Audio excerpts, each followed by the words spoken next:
The first time Malik and Maya stepped into Lincoln High School, every hallway seemed to shrink around them. The stairs weren't curious, they were cold, calculating. Whispers followed them like shadows. They weren't just new students. They were the only black students in a nearly all-white school, dropped in the middle of a conservative suburb that didn't welcome change easily. Asterisk, they had moved with their mother from Atlanta. After she got a job as a nurse in a town that promised better schools and safer streets. What no one mentioned was the isolation that would come with it. In Atlanta, they had community. Here they had each other and not much else. Asterisk, Malik and Maya were identical in more ways than appearance. Both 16, athletic, quiet, and deeply focused. Years of martial arts training had shaped not just their bodies, but their minds. Their late father had been their first sensei, a man of few words and powerful presence. After his passing, their training became more than a routine. It became a ritual of healing and discipline. They earned their black belts at 15 after nearly a decade of dedication. But in their new school, none of that mattered. Here they were just the black twins. It didn't take long for trouble to find them. It started subtly.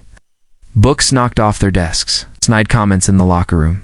A teacher who accidentally kept forgetting Malik's name and called him Marcus for weeks. Maya was mocked for her natural hair, with whispers behind her about how she should straighten it if she wanted to look normal. Asterisk, they swallowed. It not because they were weak, but because they were trained to hold their power. Their father had always said, real fighters choose when to fight. And sometimes, walking away takes more strength than striking. But then came Travis, tall, brash, and mean for the sport of it. He and his gang of 4 ran the school halls like a pack of wolves. And when Travis found out the twins were not only new, but black and quiet, he made them his next target.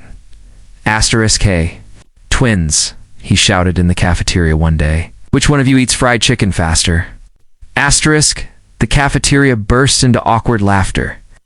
Some students turned away, pretending not to hear.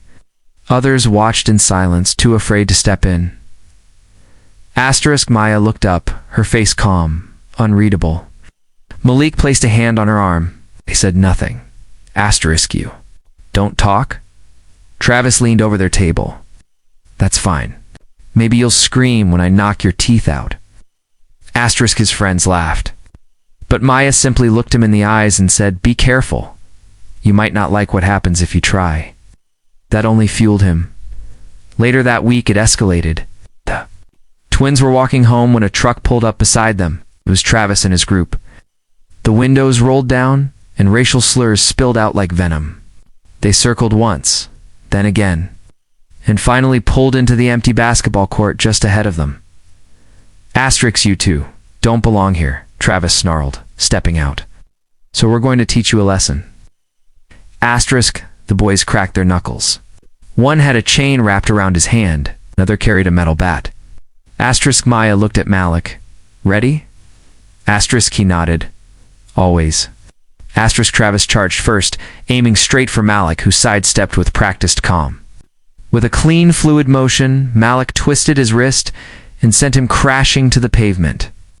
Maya blocked the chain-wielding boy's swing, deflected it, and countered with a controlled strike to his ribs. He dropped instantly, gasping. Asterisk, the fight didn't last long. Every move the twins made was purposeful, disciplined. No rage, no wild swinging, just precise technique honed over years of sweat, repetition, and respect for the art. Asterisk, when the final boy tried to run, Malik intercepted him and gently pushed him to the ground. Asterisk, Travis sat up, clutching his side, stunned. What? What are you? Asterisk, black belts, Maya said quietly. But more than that, we're done being silent. Asterisk, they didn't kick them while they were down. They didn't mock them. They just walked away, leaving behind broken pride and shaken prejudice. Asterisk, the video went viral the next day. A girl from the neighborhood had recorded everything from her porch. Asterisk. Black twins defend themselves against racist bullies. Asterisk, the headline spread like wildfire. Suddenly, the same students who had looked through them were looking at them with respect, Teachers apologized. One even cried. The principal called an emergency assembly about inclusion and respect. But the twins didn't want applause. They wanted something deeper. Malik and Maya started self-defense workshop at school, free and open to anyone who had ever felt small, bullied, or afraid. Kids who had never spoken to them before lined up after school, eager to learn. The workshops weren't just about kicks and blocks. They were about confidence, discipline, and knowing when to speak and when to strike. Their mother cried when she saw the turnout. You two changed something. She whispered. No, Malik said. We just reminded them of what strength looks like when it's silent until it needs to be loud. By the end of the semester, Lincoln High was different, a little more aware, a little less cruel. And two siblings, once invisible, were now seen not for their skin color, but for their strength, their integrity, and their unshakable bond. They never asked for a fight, but when it came to them, they stood their ground, not out of anger, but from a place of power earned through years of resilience.